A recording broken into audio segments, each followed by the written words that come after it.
Hello नमस्कार, स्वागत है मैथ्स पॉइंट पर। हम पढ़ रहे हैं प्रश्नावली 10.2 वर्त। इसका 8वां सवाल लिया है कि एक वर्त के परिगत एक चतुर्भुज ए बी सी डी खींचा गया है। सिद्ध कीजिए A B plus C D बराबर A D plus B C होगा। एक वर्त है जिसके परिगत चारों ओर एक चतुर्भुज खींचा गया है ए बी सी डी, जो इस वर्त को बिंदु पी क्यू आर एस पर स्पर्श करता है। ये हम लिखेंगे दिया में। एक वर्त चतुर्भुज ए बी सी डी को बिंदु पी क्यू आर एस पर स्पर्श करता है। ये हमें दिया हुआ है। सिद्ध करना है कि A B plus C D बराबर A D plus B C होगा। ये सिद्ध करना है।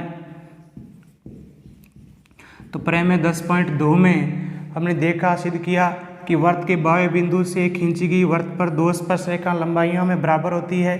तो ये ए जो है वर्त के से बाहर बिंदु है, तो ए से ए पी और ए एस दो स्पर्श रेखाएं खींची गई है जो बराबर होंगी। तो ए पी बराबर ए एस लिखेंगे।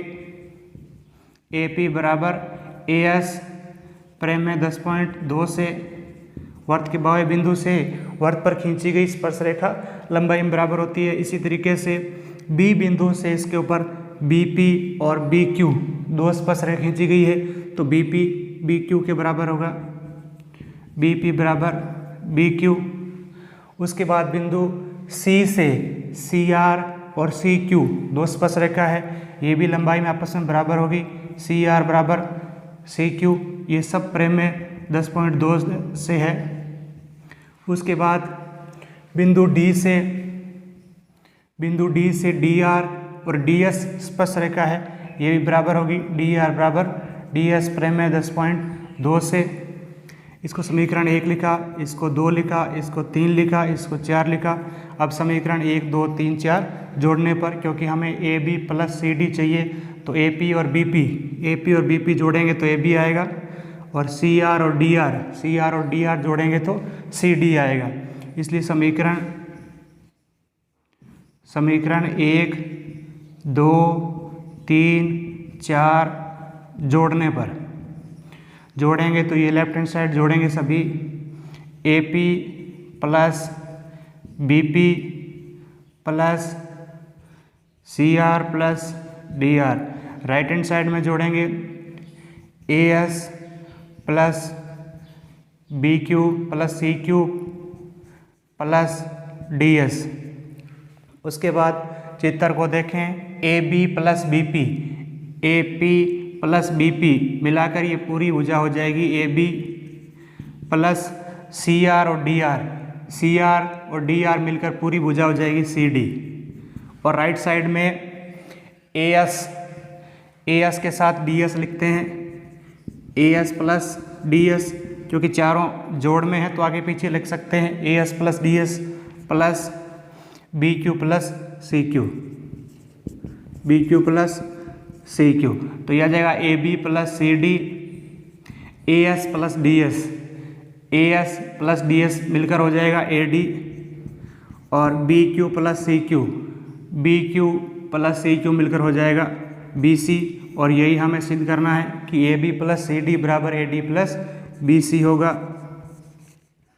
अब देखते हैं इसका अगला सवाल है 12वां कि 4 सेमी त्रिज्या वाले एक वर्त के परिगत एक त्रिभुज ए बी सी है। इस प्रकार खींचा गया है कि रेखाखंड बी डी और डी सी, इस रेखाखंड बी सी को डी से विभाजित होता है कि लंबाइयाँ क्रमशः 8 सेंटीमीटर और 6 सेमी है। बी डी 8 सेंटीमीटर है और सी डी 6 सेंटीमीटर है। तब त्रिभुज की दो भुजा ए बी और ए सी ज्ञात करनी है।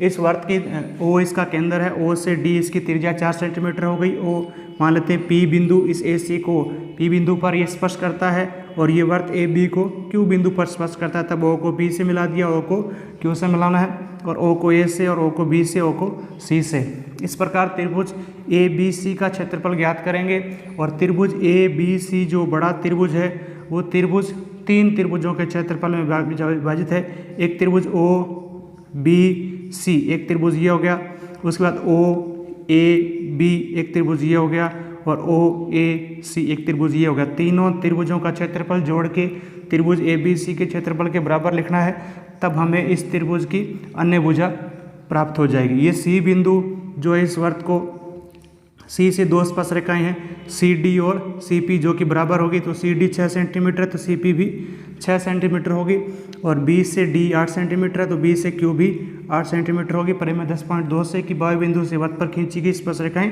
बराबर होती है। इसी तरीके से ए से ए पी और ए क्यू ये दोनों बराबर होगी, और ये हम मान लेते हैं कि ये एक्स है और ये भी एक्स है, तब हम एक्स का मान ज्ञात करेंगे। सबसे पहले त्रिभुज ओ बी सी का क्षेत्रफल निकालते हैं। त्रिभुज ओ बी सी का क्षेत्रफल, त्रिभुज का क्षेत्रफल होता है 1/2 गुणा आधार गुणा ऊंचाई, तो आधार हो जाएगा बी से सी 8 और 6 14 गुणा ऊंचाई ओ से डी 4 सेंटीमीटर, तो 2 एकम 2 2 दूनी 4 14 को 2 से गुणा करेंगे 28 वर्ग सेमी। ये त्रिभुज ओ बी सी का क्षेत्रफल आ गया। इसी तरीके से त्रिभुज ओ ए सी का क्षेत्रफल ज्ञात करेंगे। त्रिभुज ओ ए सी का क्षेत्रफल वही 1/2 गुणा आधार गुणा ऊंचाई, ओ ए सी में आधार हो गया ए सी है 6 और एक्स 6 प्लस एक्स, और इस त्रिभुज की ऊंचाई ओ से पी 4 सेंटीमीटर है। 2 का भाग देंगे 2 को गुणा करना है, 2 को 6 से गुणा करेंगे 12 प्लस 2 को x से गुणा करेंगे 2x 12 plus 2x semi square. त्रिभुज ओ ए सी का क्षेत्रफल आ जाएगा। इसी तरीके से त्रिभुज ओ ए बी का क्षेत्रफल, त्रिभुज ओ ए बी का क्षेत्रफल वही त्रिभुज का क्षेत्रफल 1/2 गुणा आधार गुणा ऊंचाई, ओ ए बी में आधार हो गया ए बी में ये 8 है ये x है, पूरा ए बी हो जाएगा 8 प्लस एक्स गुणा ऊंचाई ओ से क्यू जो कि 4 सेंटीमीटर है, वर्त की त्रिज्या है ओ से क्यू। 2 का भाग देंगे 2 से गुणा करेंगे 2 8 16 प्लस 2x, ये हो गया त्रिभुज ओ ए बी का क्षेत्रफल। अब इन त्रिभुजों को तीनों त्रिभुजों को जोड़ें तो ये जो क्षेत्रफल है वो बड़े त्रिभुज ए बी सी के क्षेत्रफल के बराबर आना चाहिए। तो हम त्रिभुज ए बी सी का क्षेत्रफल ज्ञात करते हैं। किसी त्रिभुज की तीनों भुजाएं दी हुई हो तो हीरोन के सूत्र से त्रिभुज ए बी सी का किसी त्रिभुज का क्षेत्रफल ज्ञात किया जा सकता है। हीरोन के सूत्र में एस लिखते हैं अर्ध परिमाप ए प्लस बी प्लस सी बटा 2। ए होती है उस त्रिभुज की पहली भुजा, बी दूसरी, पहली ए से इसके सामने ए भुजा हो गई ये 8 और 6 14 प्लस बी से इसके सामने दूसरी भुजा ये जो है 6 प्लस एक्स प्लस सी तीसरी भुजा सी के सामने 8 प्लस एक्स। ये त्रिभुज की तीनों भुजाएं होगी, तीनों को जोड़कर 2 का भाग देंगे, एस होगा अर्ध परिमाप होगा 14 6 20 और 8 28 प्लस एक्स और एक्स 2x हो गया बटा 2 कॉमन लिया ऊपर तो 28 में 2 का भाग देंगे 14, 2x में 2 का भाग देंगे x बटा में 2 से 2 कट गया तो s आ गया 14 प्लस एक्स। हीरोन के सूत्र से त्रिभुज हीरोन के सूत्र द्वारा त्रिभुज ए बी सी का क्षेत्रफल, हीरोन का सूत्र होता है रूट s गुणा s माइनस ए गुणा s माइनस बी गुणा s माइनस सी। s हो गया अर्ध परिमाप जो है 14 प्लस एक्स, फिर s है वो है 14 प्लस एक्स माइनस ए पहली भुजा होगी इसकी 14, ये दूसरी भुजा ये तीसरी भुजा, तो पहली भुजा होगी 14, फिर दोबारा s लिखना है 14 प्लस एक्स माइनस दूसरी भुजा लिखनी है जो है 6 प्लस एक्स, फिर तीसरी भुजा लिखनी है 14 प्लस एक्स माइनस तीसरी भुजा लिखनी है जो है इस त्रिभुज की 8 प्लस एक्स। ये त्रिभुज ए बी सी का क्षेत्रफल किसके बराबर होगा? इन त्रिभुजों के तीनों क्षेत्रफलों के जोड़ के बराबर होगा।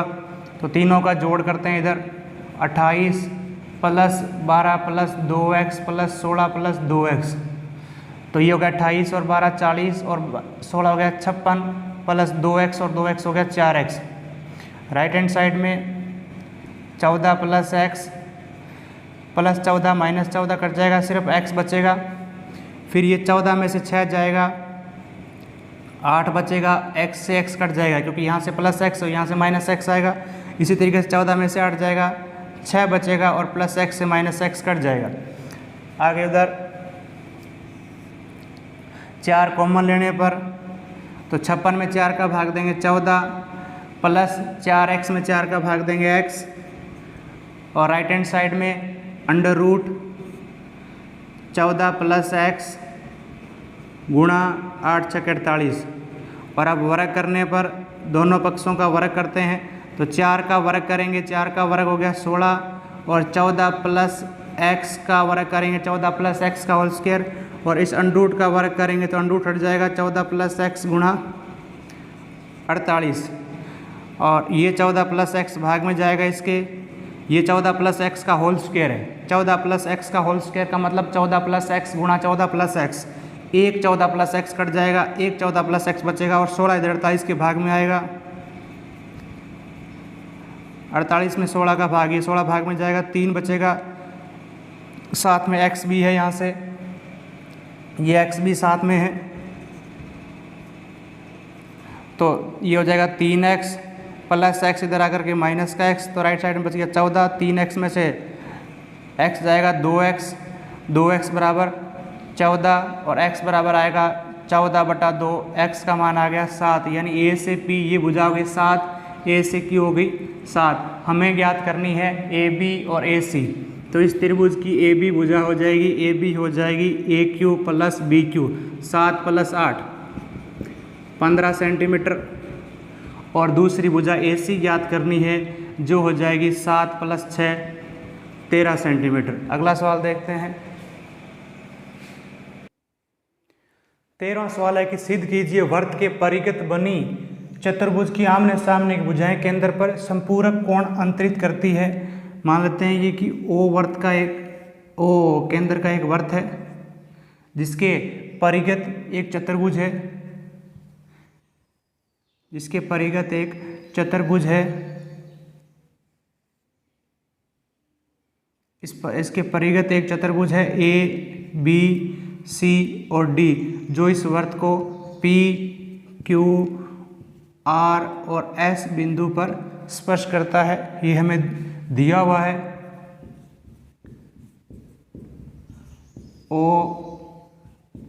O केंद्र का वर्त चतुर्भुज ABCD को बिंदु P, Q, R और S पर स्पर्श करता है। तब हमें ये सिद्ध करना है कि इन चतुर्भुज की आमने सामने की भुजाएं केंद्र पर संपूरक कोण अंतरित करती है, यानी AB भुजा द्वारा केंद्र पर बनाया गया कोण